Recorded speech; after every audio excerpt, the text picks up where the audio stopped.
Nakibiina kya NUP nga bakulemedwamu Pulezidenti waakyo Robert Kyagulanyi Ssentamu nga bazze okuwulira omusango wabawawera okwezza ekibiina kino mu bukyamu. Oludda lwa NUP luleese bannamateeka nkulemedwa Medal Lubega Ssigona, Benjamin Katana ne Anthony Wamiri n'abalala. Ate Samuel Kingi abadde okulwa akakiiko k'ebikulonda nga gavumenti ekiikiddwa munnamateeka Hillary Ebira ate nga abawa omusango bakiikiddwa munnamateeka James Byamukama.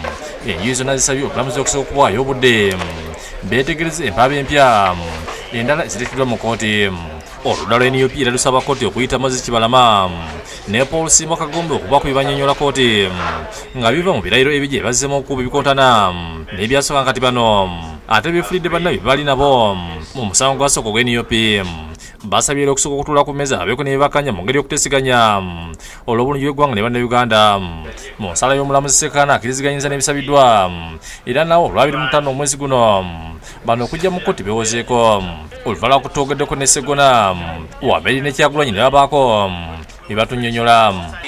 Okuleyo kunteekako emisango nti saasoma ne gigwa butaka ne baleeta emisango nga basomooza okuzaalibwa kwange abalala bandobye n'okundoopa lwaki nazaalibwa naye era byonna byonna bigenze biyika bwe bityo. Okusatu bannayuganda bonna gubakwatako era bagugoberera bagusabire kubanga kino kiri ku bulamu bwa ggwanga.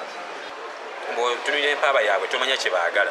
Ekibiina kyali kyafa, ekibiina kyali tekimanyiddwa, ekibiina kyali tekikola. Naye bwe tuwogerera ekibiina olwedde kirina abavubuka abakulembera, ekibiina olwedde kirina flag bearer atunuuliddwa ng'omuntu agenda okuwangula akalulu mu 2020 mu ku president.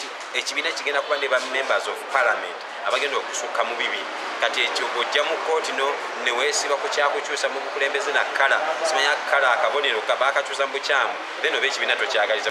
Obudde bukyali naye ffe bamemba baakyo tugamba tuli beeteefuteefu okulaba nti no tulwanirira ekibiina kyaffe, tulabe nti no tusobola okugenda mu maaso kubanga tulabira ddala ng'obuyinza bw'eggwanga mu 2021 tugenda kukwatako. So lwange ndowooza nti waba democracy yali badde akolera ddala ebibiina babikkirize bitambule.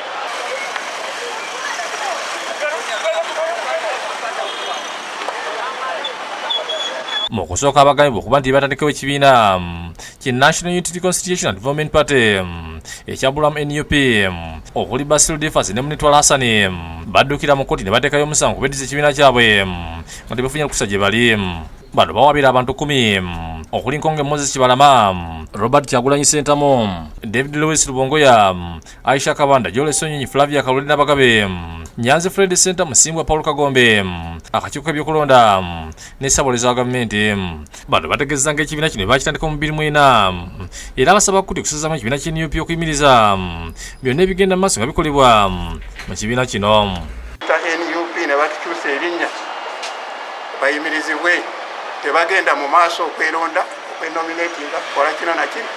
Josephine Senfuma yakusakidde guli